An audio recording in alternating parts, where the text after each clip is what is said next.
Ladies and gentlemen, the distinguished author, Mr. Aldous Huxley. Brave New World is a fantastic parable about the dehumanization of human beings. In the negative utopia described in my story, man has been subordinated to his own inventions. Science, technology, social organization, these things have ceased to serve man. They have become his masters. A quarter of a century has passed since the book was published.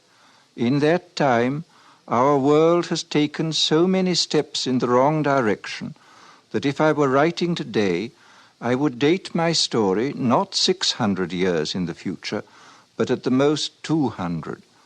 The price of liberty and even of common humanity is eternal vigilance.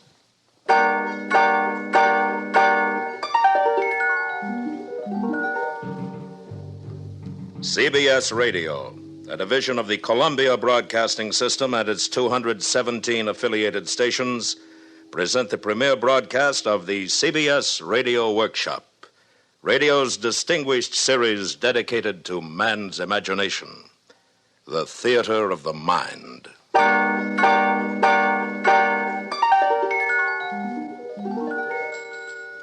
Tonight, part one of 2 half-hour programs devoted to one of the world's most shocking and famous novels, Aldous Huxley's terrifying forecast of the future, Brave New World. We are proud to have Mr. Huxley as narrator for these broadcasts. Original music is composed and conducted by Bernard Herrmann.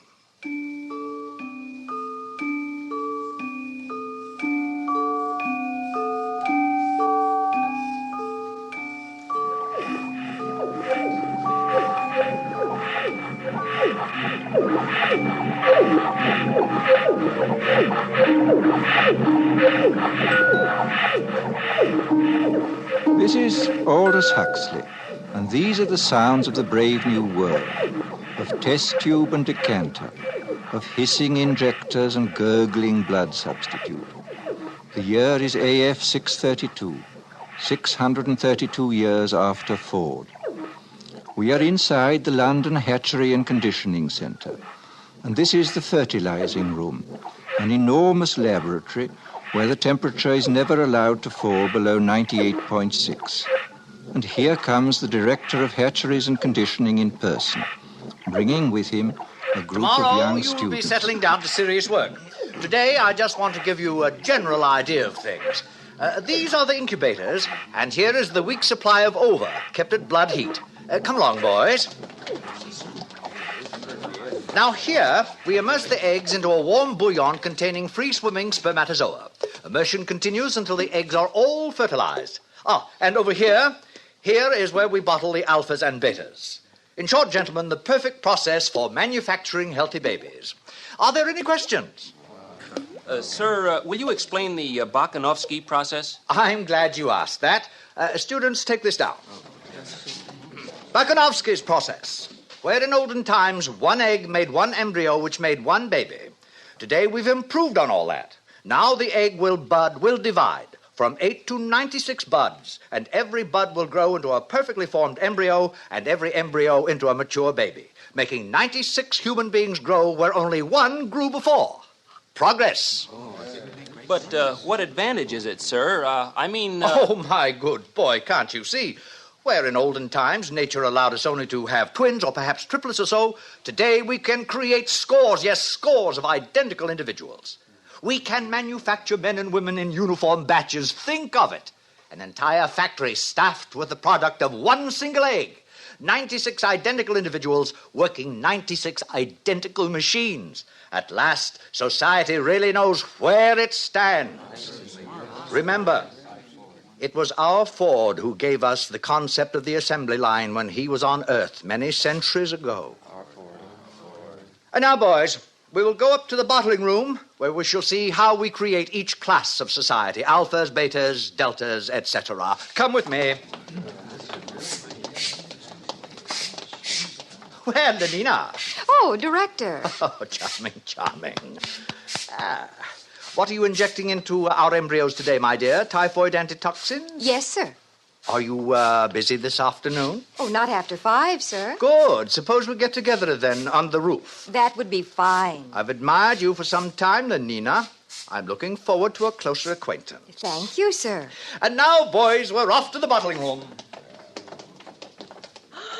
You are a lucky girl. The director of hatcheries and conditioning. Oh, hello, Fanny. Oh, you can trust the director to be the perfect gentleman. I saw him pat you. He wants me. You see? That shows what he stands for. The strictest conventionality. And it's about time you started belonging to someone else, my dear. But I like Henry Foster. We've only been with each other 4 months. 4 months?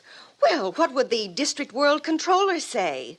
You know how he disapproves anything intense or long drawn.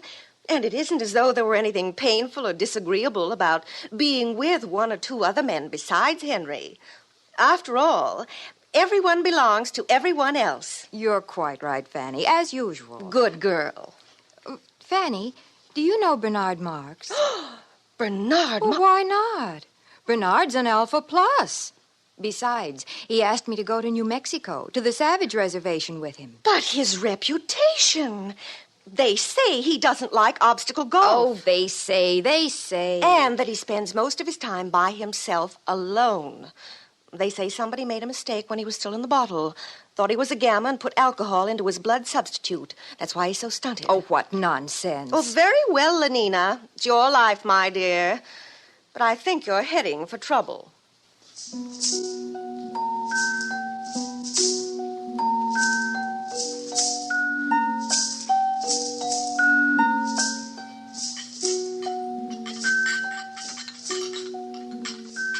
And here we have the bottling room.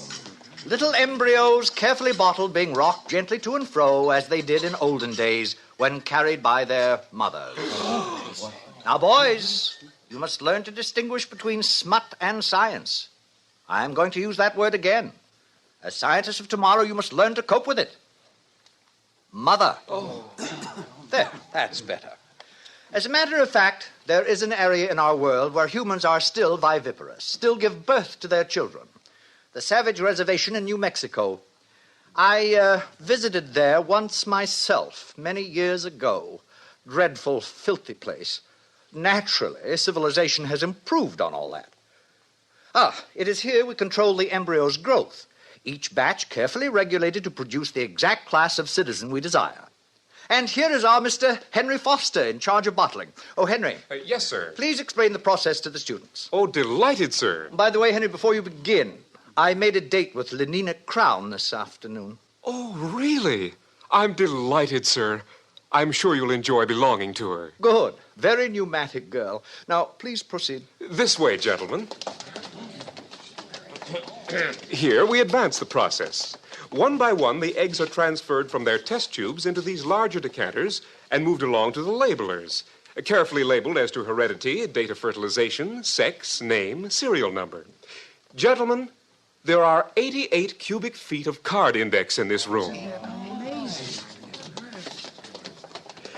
Now, here is where we actually predestine and condition. Nothing is so unstabilizing to society as unhappy people. We avoid all that by preconditioning our embryos. And now we are entering the heat conditioning room. Hot tunnels alternating with cool tunnels. Exposure to cold is accompanied by exposure to X-rays. By the time these babies are decanted, they have a perfect horror of cold. Thus, they are perfectly prepared to emigrate to the tropics, to be miners and acetate silk spinners and steel workers. And that is the secret of happiness and virtue, liking what you have got to do. All conditioning aims at that, making people like their unescapable social destiny. 10 to 3, boys. Time to visit the nurseries.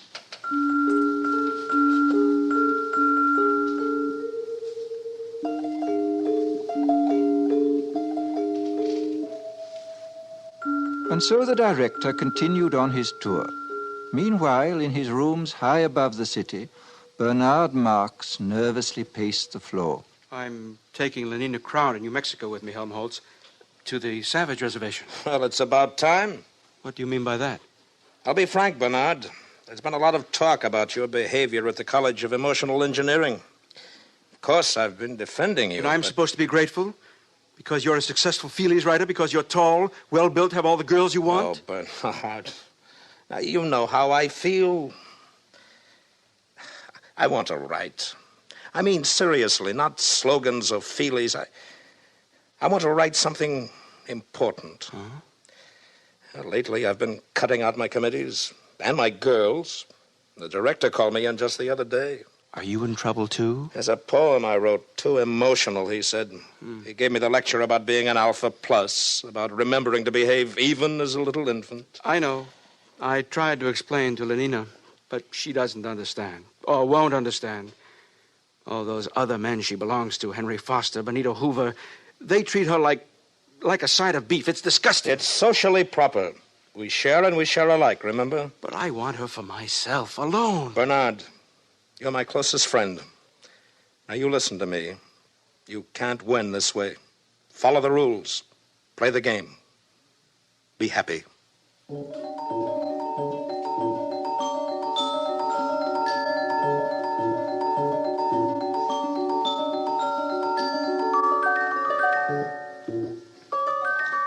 The nursery was on the 5th floor. The sign over the door said, Neo-Pavlovian Conditioning Room. It was a large, bare room, very bright and sunny. Half a dozen nurses, trousered and jacketed in the regulation white viscose linen uniform, were engaged in setting out bowls of roses in a long row across the floor. The nurses stiffened to attention as the director of hatcheries and conditioning came in, followed by his students. Set out the books. In silence, the nurses obeyed his command. Between the rose bowls, the books were duly set out. Now bring in the children. They hurried out of the room and returned in a moment, each pushing a kind of tall, dumb waiter, laden on all its 4 wire-netted shelves with 8-month-old babies, all exactly alike, a Bokanovsky group, and all, since their caste was Delta, dressed in khaki diapers. Put them down on the floor. Now turn them so they can see the flowers and books. Turned, the babies at once fell silent, then began to crawl towards those clusters of sleek colors, those shapes so gay and brilliant. From the ranks of the babies came little squeals of excitement, gurgles and twitterings of pleasure. The swiftest crawlers were already at their goal. Small hands reached out uncertainly, touched, grasped, unpetaling the roses, crumpling the illuminated pages of the books. Watch carefully, students. All right, nurses, pull the lever.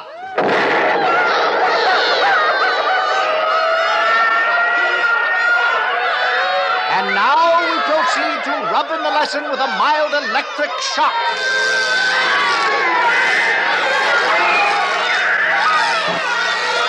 That's enough. All right, take them away, nurses.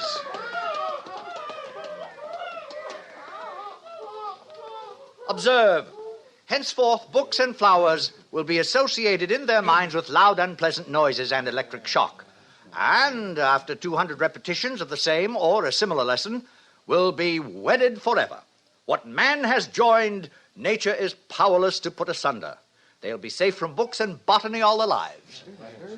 But, sir, since these are lower caste children anyway and will never read, why bother to condition them against flowers? Simple economics. If gammas, deltas, or even epsilons like flowers and nature, soon you'd see them wasting their time visiting the countryside. And of what economic use is that? A love of nature keeps no factories busy. It was decided to abolish it, at least among the lower classes. Any further questions? Sir, would you tell us about sleep teaching? I'm glad you asked that. The most ingenious development of all, sleep teaching, is given to all our children as they grow to maturity. A little voice murmurs slogans in their ear all the night long while they sleep. Of course, it's useless for teaching, but as a method for giving post-hypnotic suggestions, it is invaluable. It's what conditions our minds to love our future role in life. Now, boys, tell me some of the lessons we've all learned through sleep teaching. A gram is better than a dam. A good example. We have learned to take a gram of soma whenever we feel out of sorts. Euphoric, narcotic, pleasantly hallucinant. It transports our minds into a beautiful sleep filled with wonderful images. It gives a summer holiday, thus preventing unnecessary impulses such as anger, jealousy, envy, anxiety. Next. Ending is better than mending. Good. It's better to throw away something than to repair it. New clothing, new possessions keep our factories humming and make us happier. Next. I'm glad I'm not a gamma. Ah, yes. We're all taught in our sleep to enjoy our own caste, whatever it may be. Gammas are taught to think, I'm glad I'm not an epsilon. Betas learn to be glad they're not deltas or gammas. And glad they're not alphas, because we alphas sometimes have to use our minds, and that's very painful. That's very good indeed. Well, students, I think our tour is over for today. I'm sure most of you have dates with pneumatic young ladies. Some, of course, will be wanting to get in a game of obstacle golf. But before we finish, I'd like to add a few footnotes to the things you've seen today. Today, we have a controlled society, a happy society. We have stability. There was a time when these things did not exist. Didn't people grow old and feeble in those days, sir? Indeed they did. Old men in the bad old days used to renounce, retire, take to religion, spend their time reading, thinking. Now, such is progress. At 60, we have the tastes and the powers of a 17-year-old. The old men have no time, no leisure from pleasure, not a moment to sit down and think. They're much too busy scampering from feely to feely, from girl to pneumatic girl. Fortunate boys, no pains have been spared to make your lives emotionally easy, to preserve you as far as possible from having emotions at all. Ford's in his flivver, all's well with the world. Ford's in his flivver, all's well with the world. And solemnly and devoutly they made the sign of the T and hurried off to join their fellow citizens at play.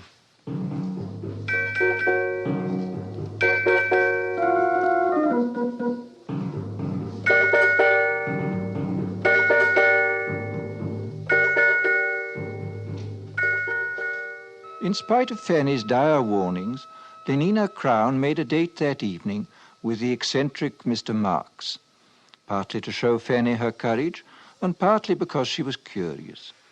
When they were safely in their helicopter and climbing above the city, she turned to him. Shall we play escalator squash or go to the Feelies? Escalator squash is a waste of time. But what else is time for? All right, then, let's go to the Feelies. You know, they're showing love on a bearskin rug, and everyone says it's terribly exciting. You can Lenina, actually please, feel... couldn't we just go for a walk and be alone together? But, Bernard, we'll be alone all night. Well, I meant alone for talking. Talking? What about? Oh, you're beginning to feel nasty, I can tell. Take a soma, Bernard. I'd rather be myself and nasty, not somebody else, however jolly. A gammon 9 saves 9. Oh, for Ford's sake, be quiet. Bernard. Lenina, don't you ever want to be just you? Not enslaved by your own conditioning, to be free? But I am free. I'm free to have the most wonderful time. Everybody's happy nowadays. But wouldn't you like to be free to be happy in your own way and not somebody else's? I simply don't understand you. Bernard, do you really like me? Everyone says I'm awfully pneumatic.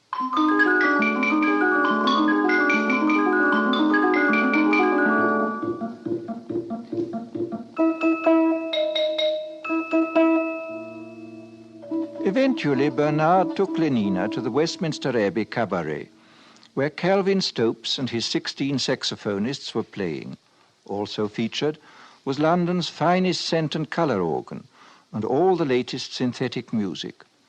With the aid of 4 Soma tablets, Bernard managed to spend a successful evening with the girl, and the next morning he agreed to apply at once for a permit to visit the Savage Reservation. He was quite nervous as he stood before the large desk of the Director of Hatcheries and Conditioning. Oh, going to take Lenina Crown, I see. Yes, sir. Very pneumatic. Yes, sir. New Mexico Reservation. How long ago was it? Let me see. 25 years? I must have been your age then. Sir? I had the same idea as you. Wanted to have a look at the savages. Got a permit for New Mexico and went there for my summer holiday. With my girl of the moment. She was a beta minus, I think. Oh, yes. She had yellow hair and was especially pneumatic. Well, it was terrible. We rode about on horses and all that, and the last day of our stay, she got lost. Somewhere in those horrid mountains. Lost. We never did find her, poor girl. Must have fallen in some crevice. Yes, we searched for days, but no luck. Miserable trip. You must have had a terrible shock. What? Oh, don't imagine there was anything unethical about it. Nothing emotional or long drawn. It was all perfectly healthy and normal. I'm sure it was, sir. What's that? Oh. Mr. Marks, I should like to take this opportunity of saying I'm not at all pleased with the reports I receive of your behavior outside working hours. Alphas are so conditioned that they do not have to be infantile in their emotional behavior, but that is all the more reason for their making a special effort to conform. And so, Mr. Marks, I give you fair warning. Yes, sir. If ever I again hear of any lapse from a proper standard of infantile decorum, I shall ask for your transference to a subcenter, preferably to Iceland. Good morning.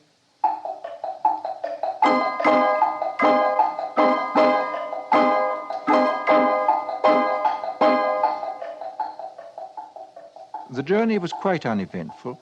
The Blue Pacific rocket lost 4 minutes in a tornado over Texas, but was able to land at Santa Fe less than 40 seconds behind schedule. Lenina and Bernard slept that night at Santa Fe, and Lenina was very happy.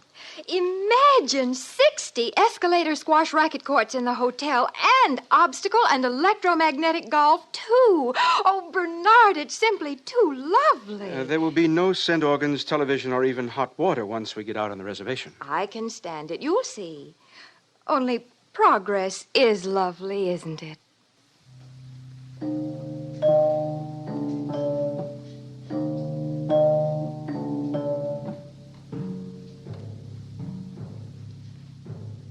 They took a rocket ship into the interior, and from there they traveled on horseback. And all Bernard could think about was Iceland, and how cold and barren it would be. The director's warning had made him even quieter and more sullen than usual. And then, that evening, they reached their destination. Before them was the village of Malpais, situated on a mesa. Adobe hovels growing out of the stony ground, dust and squalor, and the smell of wood smoke. What an awful place. I don't like it. Who's that man coming toward us? He's to be our guide. I'm frightened, Bernard. Quiet. We shouldn't have come. Oh, good morrow. You're civilized, aren't you? You come from outside, from the other place? My name is Bernard Marks. This is Lenina Crown. My name is John. Come with me. He speaks English. That's strange. Probably trained as a guide. Where is he leading us? To that hut, I believe. There seems to be some sort of activity over there. Orgy, porgy. Why, it's like our lower caste community sing. Only look. Now they're beating themselves with whips. Oh, no, Bernard. It's got something to do with their religion. What a wonderful intensity of feeling it must generate. I often think one may have missed something in not having passions like that. Nonsense. Bernard, what's wrong with that man? Where? Oh, he's just old, that's all. Old? But we don't look like that when we're old. He's so wrinkled, oh, it's horrible. That's because we age all at once. We stay 17 until we're 60 or so, and then we die, and they burn our bodies and recover the phosphorus for the good of the world state, just as it should be. But this... What is it? That woman! Oh, Bernard, no! Take me away! Take me away! She's only nursing her baby, Lenina. That's her child. She's the mother. Bernard, how can you be so vulgar? Oh, I think I'll be sick. Please, Bernard, anywhere. Anywhere. Is something wrong? I think we'd better take Lenina inside. Over here. Follow me. My soma. I'm out of soma. Bernard. I'm sorry, Lenina. I didn't bring any. Oh. Here. Inside. This is my home. This is my home. You are welcome to remain here. John? John? Yes, Mother? Mother? These are people from the outside, Mother. They have come to see the reservation. From the other place? You're from the other place. Don't come near me. But don't you see, I'm from there, too. I'm civilized. I don't belong here. It's all a terrible mistake. This is my mother, Linda. Were you born here? No, I tell you, I was decanted like normal people. Oh, thank Ford, someone has come. At last, thank Ford. Bernard, please keep her away. Could you tell us about yourself, please? Well, I came here 25 years ago with a man. His name was Thomas. We went riding together on horses. There was a terrible storm. I got lost in this horrible place. It was the last day of our stay. He left me here, alone. Lenina? Yes? You will be interested to know that our director of hatcheries and conditioning is named Thomas, and that he came here 25 years ago. Oh, no. And that... It can't be. But it is. He told me so himself. What a discovery. This boy is our director's son. Our director is a father. Oh, it's too horrible. Mother, what is he saying? Iceland indeed. Bernard, stop it. Well, we'll see who tells who where to go now. John. Yes, sir? How would you and your mother like to return to civilization? Do you mean it? Oh, please, do you? Listen, they're crazy here. I was a beta minus. I always worked in the fertilizing room. I was a good worker. But how can I tell them? They don't understand. They mend things. They don't know what a helicopter is or soma. They have babies like dogs. Oh, it's too revolting. Oh, thank Ford. If it hadn't been for my son, for John, what a comfort he has been to me. Your son? How can you? You were beta minus. I know, but he's been a comfort to me just the same. If only I'd had soma. Oh, do you mean it? Will you take us back to civilization? Of course. We'll leave tomorrow. You and your son back to civilization.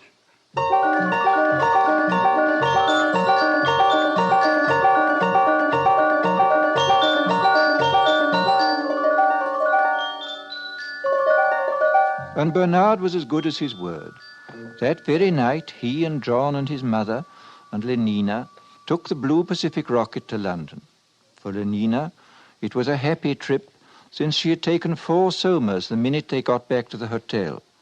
For John, it was a voyage of discovery. Poor Linda, his mother, could only weep for joy. But for Bernard, it was a moment of triumph. Triumph such as he had never known before.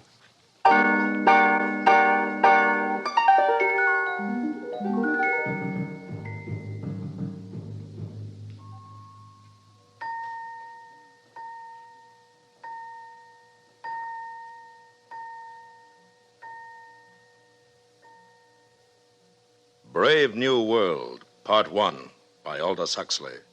A startling, shocking account of what can happen to our civilization 600 years in the future. And more importantly, a warning to all of us against the destruction of moral standards, family life, and the soul of man. Join us next week when we will continue with Part 2 of Aldous Huxley's terrifying forecast of the future of what could become the brave new world. Presented on the CBS Radio Workshop.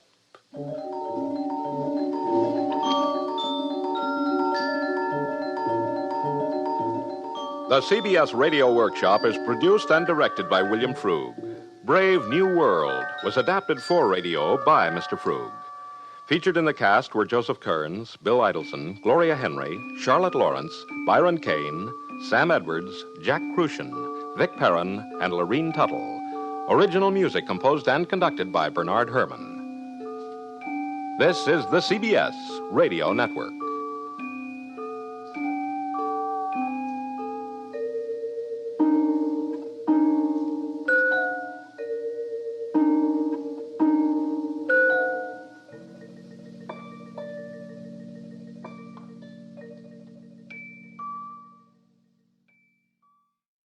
Ladies and gentlemen, the distinguished author, Mr. Aldous Huxley.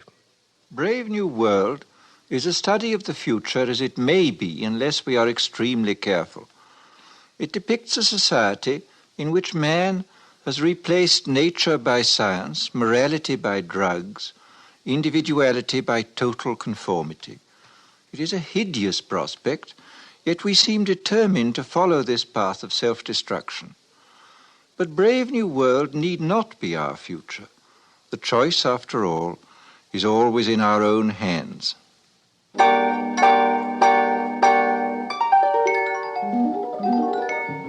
CBS Radio, a division of the Columbia Broadcasting System, and its 217 affiliated stations present the CBS Radio Workshop, radio's distinguished series dedicated to man's imagination, the theater of the mind.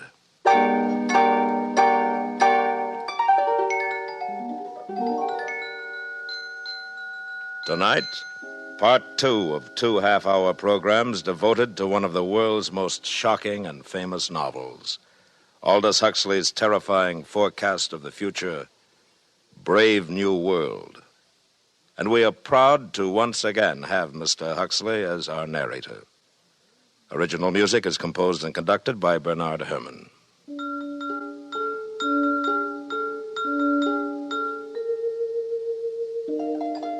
This is Aldous Huxley. In the garden outside the London Hatchery and Conditioning Centre, it was playtime. Naked in the warm June sunshine, 600 or 700 little boys and girls were running with shrill yells over the lawns, or playing games, or squatting silently in 2s and 3s among the flowering shrubs. And strolling across the smooth turf came the director of hatcheries and conditioning, followed eagerly by a group of new students. And here we have playtime for our little tots. Notice the games, all carefully constructed to use as many mechanical devices as possible. In olden times, children used to play simple games using only a ball and a bat. Oh, madness. Nothing was added to increase consumption. Then came our Ford. He taught us the principle of mass production in the assembly line many centuries ago and changed all that. Good morning, Director. Sir, what an unexpected pleasure. Boys, this is the resident controller for Western Europe. This is his Ford ship, Mustafa Mond. Boys? Good morning, sir. Good morning, sir. I was just showing the students the children, sir. Lovely children. Busy as bees at their unrestricted play. Controller, if you have the time, I wonder if you might tell the students something about the bad old days. I might. Where are you taking them? To the Hatchery and Conditioning Center to see the manufacturing of the babies. Very well, I'll walk along with you. Yes, in the old days, children lived in a place called home. A rabbit hole with suffocating intimacies. Maniacally, the mother... please don't be shocked at that word. The mother brooded over her children. Her children. Our Ford, or our Freud, as for some inscrutable reason he chose to call himself whenever he spoke of psychological matters, our Freud was the first to reveal the appalling dangers of family life. Unpleasant as they may seem, students, these are facts. People used to be viviparous, gave birth to their children. What were the consequences? A world dominated by mothers and fathers was a world full of every kind of perversion, from sadism to chastity. There were also husbands, wives, and lovers. Now everyone belongs to everyone else. Thank Ford for progress. Thank Ford. Actually, we still preserve a few outmoded ethics of pre-stable societies in our savage reservations. Did you ever visit a reservation, Director? Yes, I once went to look at the savages in New Mexico. Oh, that must have been 25 years ago.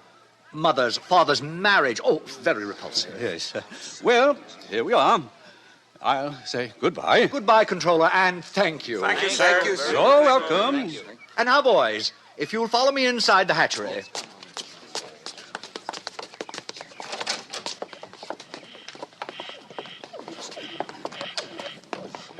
And here we are, a hive of activity. Alpha's superintending, Beta's doing the skilled work, Gamma's in green, busy at routine jobs, and Delta's in khaki, incapable of doing anything except sweeping the floor. Every member of society perfectly content to belong to his predestined caste. Except for a few criminal exceptions, which reminds me, one of those criminal exceptions is meeting us here at 11. An Alpha Plus, no less. Mr. Bernard Marks. What has he done, sir? What has he done? He refuses to participate in mechanical sports. He is lax. Here he comes now. Good morning, Director. Mr. Marks. You and Lenina Crown returned from the Savage Reservation last night, I understand. Yes, sir. We visited some of the places you told me about last week, Director. In fact, we silence. Your attention, please. Everyone step this way. If I have interrupted your labors, it is because a painful duty constrains me. This man who stands before you, this Alpha Plus, the highest level of society, has grossly betrayed the trust imposed in him by his heretical views on sports and Soma, by his scandalous refusal to be promiscuous. He has proved himself an enemy of society, a subverter, ladies and gentlemen, of all order and stability, a conspirator against civilization itself. For this reason, I am ordering his immediate transference to a sub-center of the lowest order. In Iceland, he will have small opportunity to lead others astray by his unfordly example. Bernard Marks, can you show any reason why I should not now execute the judgment passed upon you? Yes, I can. What did you say? You told me you visited the Savage Reservation 25 years ago, Director, with a young Beta Minus, I believe. You told me she was lost during a storm and that you returned without her. I thought perhaps you'd like to see her again. Linda? Thomas! Thomas! Oh, Thomas, it's me. Don't you remember? You're Linda. Oh, I knew I'd recognize you, Thomas. You look just the same. No one ages here. Thomas, look at me. I'm Linda. Remember? Hug me. Hold me. What is the meaning of this? Who is this hag? Thomas. Oh, Thomas, it's Linda. Linda, you're Beta Minus. John, look, it's him. It's your father. Father. What's the meaning of this disgusting joke? Who is this savage and this dreadful woman? Take them away! It isn't a joke. It's absolutely true. I'm his mother, and you're the father. Father, it's me, John. I'm your son. And now who is guilty of antisocial behavior, Director? Oh, no. No.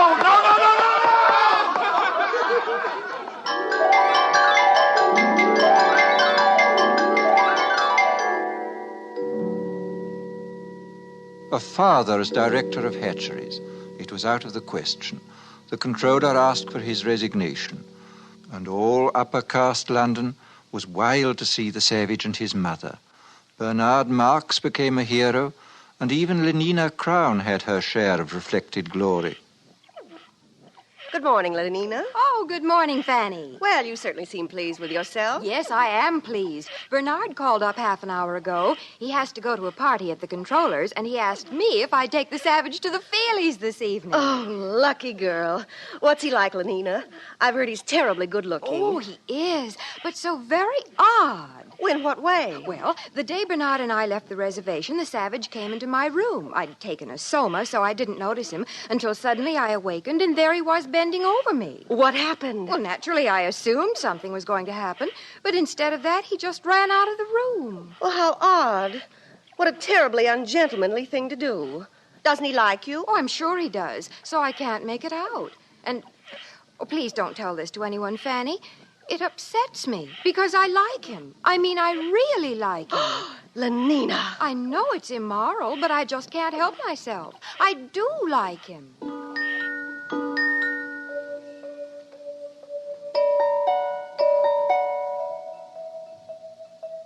The days passed. Success went fizzily to Bernard's head. His diffidence turned to bumptiousness. His nonconformity was forgotten, and he became completely orthodox. The resident world controller appointed him official escort for the savage and asked him to make regular reports on the young man's reactions to civilization.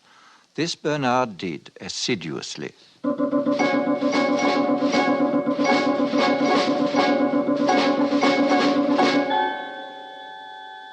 Today I sent the savage to the Feelies with Lenina Crown. The feature was 3 weeks in a helicopter. Instead of holding the knobs on the chair arms, thus enabling him to experience the sensations of the lovers on the screen, The savage refused to participate. Lenina tells me he called the film vulgar and indecent.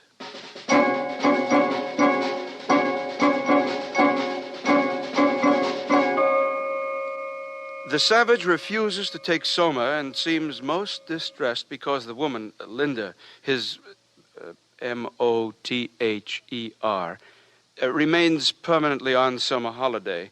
In spite of her senility and the extreme repulsiveness of her appearance, the savage frequently goes to see her and appears much attached to her.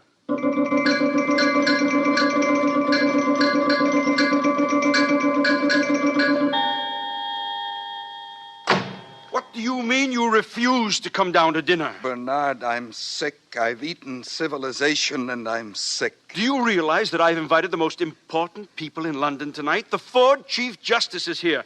The arch community songster of Canterbury has flown in just to meet you. You've changed, Bernard. You used to feel the way I do about things.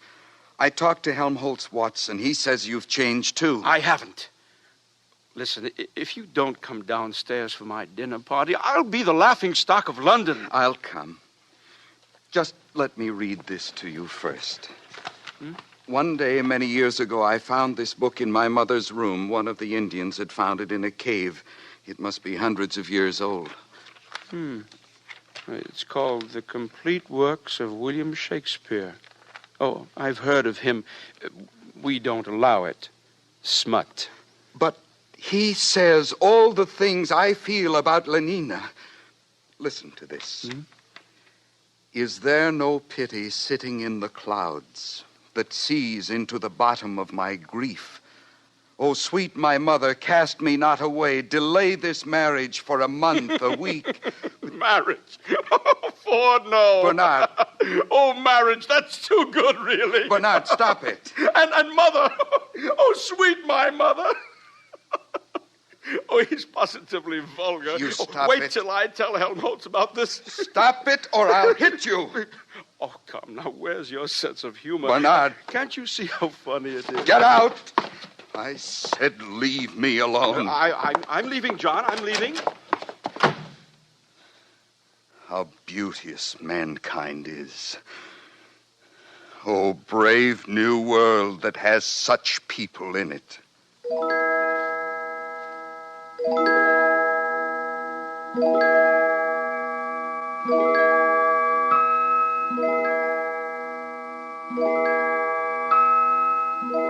The next morning, a pneumatic young girl, crisply clad in a beta-minus viscose linen suit, stood outside the door of the savage's apartment and somewhat nervously rang the buzzer.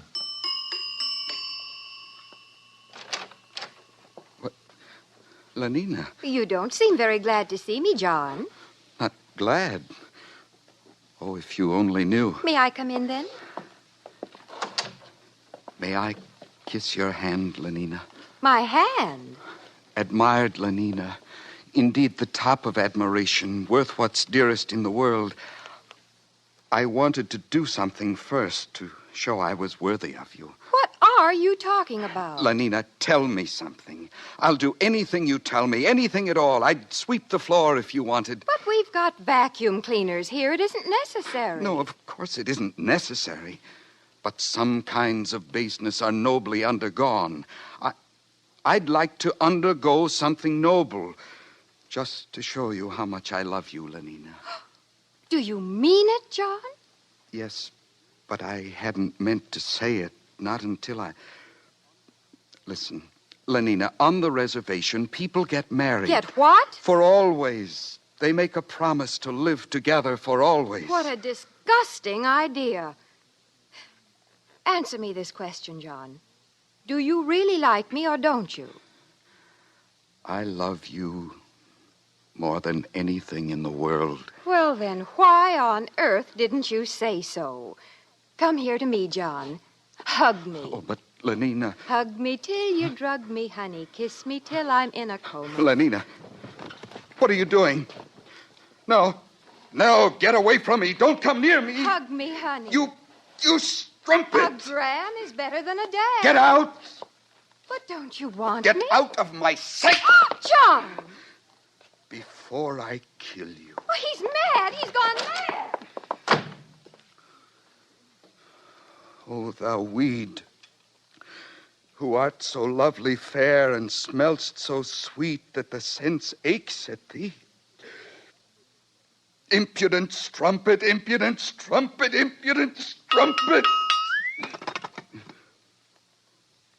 Hello? Yes, this is Mr. Savage. Who's ill? Linda. My mother dying. Yes, I'll come at once.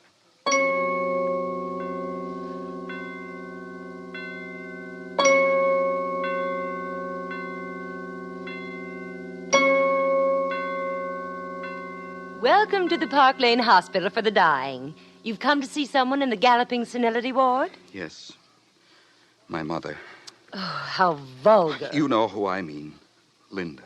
Oh, yes. Room 43, bed 16. She'll be dying any minute now. This way, please. Is there any hope? Well, of course not. Or else she wouldn't have been sent here. Through these doors.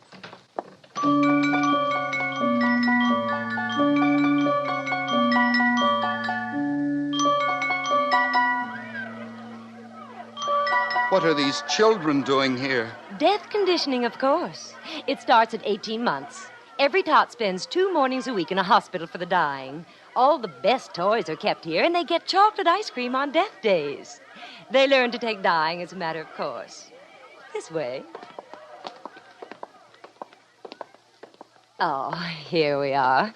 Well, I must go. I've got my batch of children coming. Time for their chocolate ice cream.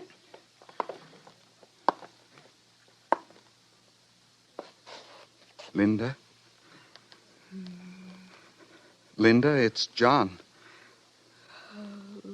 Your eyes are open, but you don't know me, do you? It's John, your son. Linda? Linda, don't you know me? Hug me till you drug me, honey. Kiss me till I'm in a coma. Linda. Linda? Mother.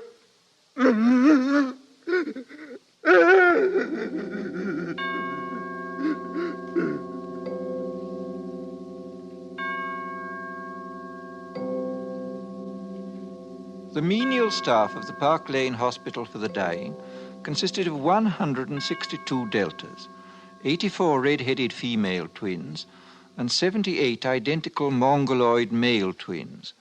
At 6, when their working day was over, the 2 groups assembled in the vestibule of the hospital and were served their daily soma ration. It was into this crowd that the savage walked, so overcome with his grief and his remorse that he did not realize he was shouldering his way into the gathering throng. All right, here it is, soma distribution. In good order, please. Oh, hurry up there. Stand in line for your soma. Linda died because of this. Oh, now don't grab. There's enough for everybody. 1 gram for an evening's delight, 2 for a trip to the gorgeous East, and 4 for a weekend in paradise. How beauteous mankind is. How brave new world that has such people in it. Stop! Stop! Ford is a savage. Listen, I beg you, lend me your ears. Don't take that horrible stuff. It's poison. Mr. Savage, please. The people are waiting. You're slaves, all of you. Don't you want to be men? Don't you want freedom? Freedom? Ford Almighty, call the police. From somewhere behind the milling, angry crowd, Bernard Marx saw the savage. He and his friend Helmholtz Watson had been searching for John. Now they hurried forward. Helmholtz, he's mad. They'll lynch him. Oh, Ford, help us. Ford, help those who help themselves, Bernard. Come on. Where are you going? Come back. It's a fight, a real fight. I've been waiting all my life for this. Men at last. I'll make you free whether you want to be or not. Give me those soma boxes. Sir, Mr. Savage, no. Stop it. Helmholtz, join me. Yes. Throw the poison pills away. By all means, throw them away. Stop it. Freedom! Be men and be free!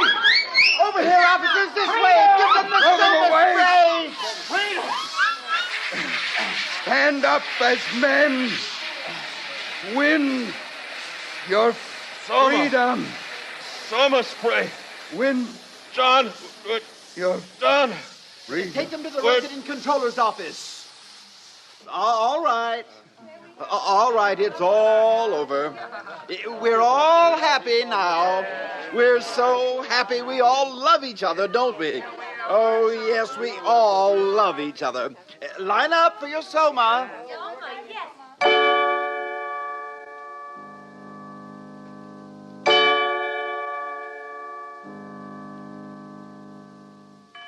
So you don't much like civilization, Mr. Savage? No, I don't. John, you're talking to the resident controller. We don't need your comments, Mr. Marks. I think civilization is horrible. And yet people are happy. They get what they want, and they never want what they can't get. They're well off, they're safe, they're never ill, they're not afraid of death, they're blissfully ignorant of passion and old age, they're plagued with no mother or father, they've got no wives or children to feel strongly about. They're so conditioned that they practically can't help behaving as they ought to behave. And you ask them to chuck this all away for liberty? My good boy. All the same, it seems quite horrible to me. Of course it does. Actual happiness always looks pretty squalid in comparison with the overcompensations for misery. And being contented has none of the glamour of a good fight against misfortune. Happiness is never grand. They call this happiness. Working at an embryo assembly line, manufacturing babies. Science, my boy. Besides, they like it. Well, Mr. Marks, the time has come. You are being sent to an island. To an island? Oh, please, sir. Don't send me to Iceland. I promise I'll do what I should. I'll conform to the rules. One would think he was going to have his throat cut, whereas if he had the smallest sense, he'd understand his punishment is really a reward. He'll be sent to an island where he'll meet the most interesting set of men and women in the world. All the people who weren't satisfied with orthodoxy. Everyone, in a word, who's anyone. Then why didn't you go to an island yourself? Because, finally, I preferred this. Sometimes I regret it. Happiness is a hard master, particularly other people's happiness. Well, gentlemen, there are many islands available. Which climate do you choose, Mr. Watson? Well, I should like a thoroughly bad climate. I think I'd write better if I had to contend with difficulties. How about the Falkland Islands? That would be fine. Good. You may leave now. You too, Mr. Marks. Goodbye, Helmholtz. Goodbye, Bernard. Goodbye, John. Goodbye, John.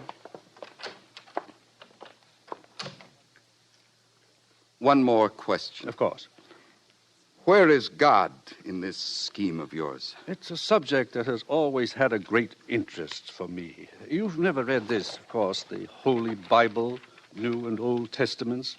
I've got quite a few revolting old books like that here. But if you know about God, why don't you tell the people? This book is old. It's about God hundreds of years ago, not God now. But God doesn't change. Men do, though. No, my friend. Call it the fault of civilization. God isn't compatible with machinery and scientific medicine and universal happiness. But when you're alone, it's natural to believe in God. When you're quite alone in the night, thinking about death. But people are never alone now. We make them hate solitude, and we arrange their lives so that it's almost impossible for them ever to have it. No solitude, no God. Is that why there's no self-denial here? No God, no reason for it? Of course. Industry and prosperity are only possible when there is no self-denial. If there were, the wheels would stop turning. But God's the reason for everything noble and fine and heroic. My dear young friend, civilization has absolutely no need for nobility or heroism. You're conditioned so that you can't help doing what you ought to do. And what you ought to do is, on the whole, so pleasant.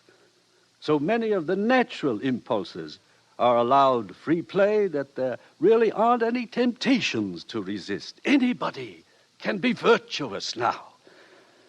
No temptations, No inconveniences. But I like the inconveniences. We don't. We prefer to do things comfortably. But I don't want comfort. I want God. I want poetry. I want real danger. I want freedom. I want goodness. I want sin. In fact, you're claiming the right to be unhappy. All right. I'm claiming the right to be unhappy. Not to mention the right to grow old and ugly and impotent. The right to have cancer. The right to have too little to eat. The right to live in constant apprehension of what may happen tomorrow. The right to be tortured by unspeakable pains of every kind. I claim them all. You're welcome.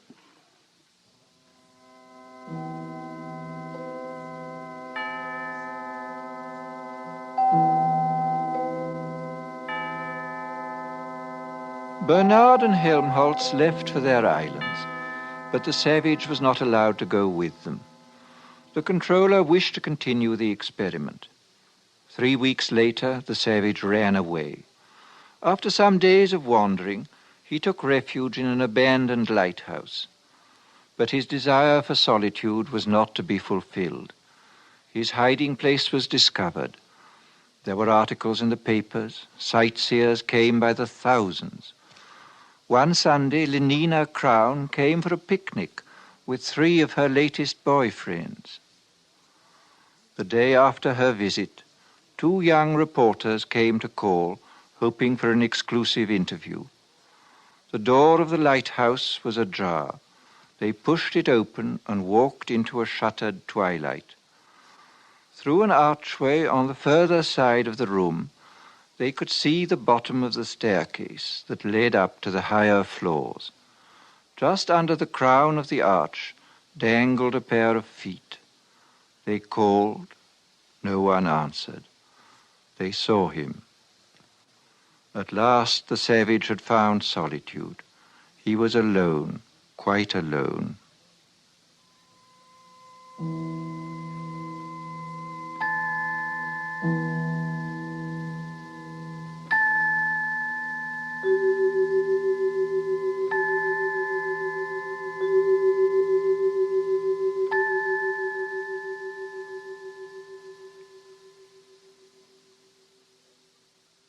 Thus concludes Brave New World by Aldous Huxley.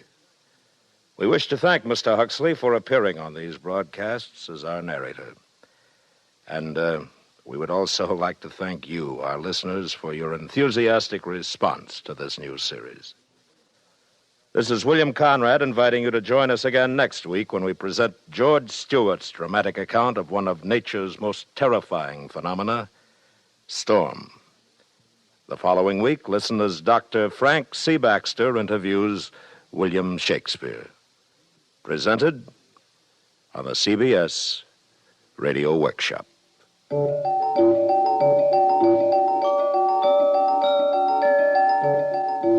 CBS Radio Workshop is produced and directed by William Frug. Brave New World was adapted for radio by Mr. Frug. Featured in the cast were Joseph Kearns, Herb Butterfield, Bill Idelson, Gloria Henry, Charlotte Lawrence, Parley Bear, Doris Singleton, Jack Crucian, Vic Perrin, and Lorene Tuttle. Original music composed and conducted by Bernard Herrmann.